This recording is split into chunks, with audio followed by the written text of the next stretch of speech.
Bismillahirrahmanirrahim. Assalamualaikum warahmatullahi wabarakatuh. Baik, pada kesempatan yang berbahagia ini, izinkan saya Muhammad Ishak dari Universitas Islam Negeri Antasari Banjarmasin akan mempresentasikan hasil penelitian saya yang berjudul Langkah Penanaman Nilai Wasatiyah di Era Disrupsi, Studi Kasus Pembelajaran Islam dan Wawasan Kebangsaan Asrama 4 UIN Antasari. Uh, Baik, kita tes kamera dulu. Oke, udah. Oke. Kita masuk ke latar belakang masalah. Kenapa penelitian saya ini mengangkat uh, pembelajaran Islam dan wawasan kebangsaan di UIN Antasari? Hal ini karena menyangkut perubahan-perubahan di era disrupsi, di mana banyak sekali perubahan-perubahan di era disrupsi ini. Salah satunya adalah perubahan di bidang sosial, budaya, bahkan ke ranah teknologi yang biasa kita kenal dengan revolusi industri 4.0. Perubahan-perubahan tersebut menyebabkan berbagai hal menjadi mudah yang dikenal dengan kemudahan. Salah satu kemudahan yang dapat kita temui adalah kemudahan dalam akses informasi. Informasi bisa didapatkan di mana saja, bisa didapatkan kapan saja, dari siapa saja. Informasi, bahkan kita bisa menyebarkan informasi semudah kita menerima informasi. Dari sini timbul permasalahan baru, yakni radikalisme. Mengapa bisa timbul permasalahan radikalisme itu? Karena semakin banyak informasi yang diterima, maka kurang filter terhadap informasi itu. Sementara orang-orang, banyak segelintir orang, baik itu orang-orang radikal bahkan teroris, mudah menyebarkan informasi-informasi yang sifatnya radikal uh, uh, melalui teknologi yang berkembang saat ini, sehingga hal ini menyebabkan permasalahan yakni radikalisme itu tadi. Kenapa bisa ada radikalisme? Karena kurangnya pemahaman akan keislaman dan kenegaraan. Sementara itu para teroris biasanya mengincar orang-orang yang berpotensi menjadi seorang pemimpin di masa depan, yakni mahasiswa. Berdasarkan data yang kami kutip, 23,7% mahasiswa di Indonesia pada tahun 2019 telah terpapar radikalisme. Ini berarti 1,7 juta mahasiswa pada tahun 2019 memiliki pemahaman terhadap radikalisme. Mengapa bisa terjadi seperti itu? Karena mereka memiliki pemahaman yang salah akan keagamaan. Mereka kurang pembekalan akan ilmu agama dan ilmu negara, sehingga mereka beranggapan agama dan negara tidak dapat disatukan. Negara harus menyeluruh dalam satu lingkup satu agama, sehingga agama lain tidak diterima dalam negara ini. Maka dalam hal ini perlu adanya sesuatu yang untuk menangkal permasalahan terhadap radikalisme ini. Biasa salah satu upaya dalam menangkalnya adalah kita berupaya mencari titik temu antara negara dan agama, kemudian kita kuatkan dan menjadikan agama dan negara merupakan suatu konsep yang tidak dapat terpisahkan satu sama lain. Yang ini dikenal dan disebut oleh Profesor Quraish Shihab dengan sebutan wasatiyah, di mana wasatiyah ini mengandung 4 prinsip dalam pengembangannya, yakni prinsip tawasud, yang mana prinsip tawasud ini mengembangkan kepada prinsip prinsip moderat yang tidak berpihak ke kanan juga tidak berpihak ke kiri, sehingga dia berada di tengah-tengah.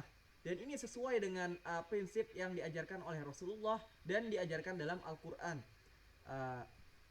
Sehingga prinsip wasatiyah ini penting dalam pengembangan wasatiyah di perguruan tinggi. Yang kedua adalah prinsip tawazun, yakni prinsip keseimbangan, memperlakukan antara yang satu dengan yang lain itu seimbang, tidak ada yang dirugikan di antara dua pihak. Dan ini tercermin dalam pembelajaran Islam dan wawasan kebangsaan. Yang ketiga, prinsip ta'adul, yakni prinsip yang memegang prinsip keadilan bagi seluruh elemen masyarakat, tidak mengenal latar belakang dari mana ia berasal, dari agama apa ia berasal, dari suku mana ia berasal. Inilah prinsip yang ketiga, yakni ta'adul. Dan yang terakhir, prinsip tasamuh, yakni tidak memaksakan apa yang kita yakini kepada keyakinan orang lain, sehingga tercipta yang namanya toleransi antar umat beragama, toleransi antar warga negara. Dan inilah yang menjadi lingkup pembahasan tentang wasatiyah. Adapun kenapa dibahas di Ma'had Al-Jamiah UIN Antasari Banjarmasin, karena salah satu program pembinaan karakter moderat yang ada di UIN Antasari Banjarmasin adalah melalui Asrama 4 Ma'had Al-Jamiah UIN Antasari Banjarmasin. Sehingga penting bagi peneliti untuk meneliti apa saja langkah wasatiyah dan langkah-langkah penanaman nilai wasatiyah di Asrama 4 UIN Antasari Banjarmasin ini. Salah satunya adalah dalam pembelajaran Islam dan wawasan kebangsaan. Adapun subjek penelitian pada penelitian kali ini adalah para mahasiswa dan pembimbing yang biasa dikenal dengan Musyrif Asrama 4. Dengan objek penelitiannya adalah penanaman nilai wasatiyah di pada pembelajaran Islam dan wawasan kebangsaan. Adapun teknik pengumpulan datanya menggunakan teknik observasi langsung, wawancara terhadap beberapa pembimbing, dan langsung melakukan studi dokumenter. Dan hasil penelitian yang dilakukan oleh saya pada beberapa hari yang lalu, dalam 4 pekan ini saya meneliti bahwasanya pembelajaran Islam dan wawasan kebangsaan di Asrama 4 UIN Antasari Banjarmasin itu menerapkan 4 metode pembelajaran, yakni metode ceramah dan diskusi, yang mana terjadi antara penyampaian materi antara pemateri, kemudian ada tanya jawab antara mahasiswa dengan pemateri, sehingga dalam hal ini itu menyebab tidak ada yang namanya saling memiliki pangkat yang tinggi, sehingga seimbang dalam hal ini. Dan ini menerapkan prinsip wasatiyah yang kedua, yakni tawazun. Kemudian prinsip yang metode yang kedua adalah metode penugasan, di mana ada tenggat waktu dan ada konsekuensi bagi yang terlambat, dan ada juga keringanan bagi orang-orang yang memang ada kendala yang tidak dapat diatasi.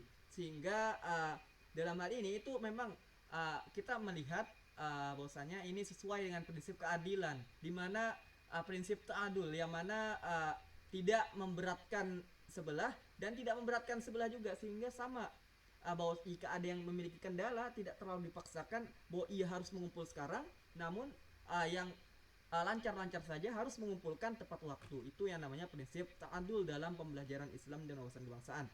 Kemudian dengan pendekatan kontekstual, di mana mengaitkan antara isi materi pembelajaran dengan kebutuhan masalah-masalah pembelajaran, masalah-masalah radikalisme yang ada di negara kita. Dan yang terakhir, strategi everyone is a teacher here, yang ini memang bersifat tawasud, yang memberlakukan antara satu orang dan orang lain sama, sehingga ini juga menerapkan prinsip wasatiyah. Adapun sifat materi pembelajaran Islam dan wawasan kebangsaan itu mudah dipahami dan bersifat moderat, kemudian menyesuaikan konteks dan kebutuhan di era disrupsi saat ini, berisikan pendapat-pendapat berbagai tokoh, jadi sifatnya tidak berat sebelah, tidak memihak yang lain, jadi dia bersifat di tengah-tengah, dan ini memang wasatiyah. Yang terakhir, penyajian dalil dan pasal sesuai dengan konteks. Nah, ini berikut program pembinaan karakter di Asrama 4 UIN Antasari Banjarmasin. Ada program harian, mingguan, dan program bulanan. Adapun kita dan kesimpulannya adalah program pembelajaran Islam dan wawasan kebangsaan Asrama 4 UIN Antasari telah menjalankan 4 prinsip wasatiyah dalam upaya pembelajaran dan penangkalan radikalisme mahasiswanya. 4 prinsip wasatiyah yang telah kita sebutkan tadi adalah prinsip tawasud, tasamuh, tawazun, dan ta'adul. Ini memang tercermin dalam pembelajaran Islam dan wawasan kebangsaan Asrama 4 UIN Antasari, sehingga perlu adanya pengembangan terhadap ini, terhadap prinsip-prinsip pembelajaran ini untuk dikembangkan di pembelajaran pada pembelajaran di kampus-kampus lain dalam upaya menangkal radikalisme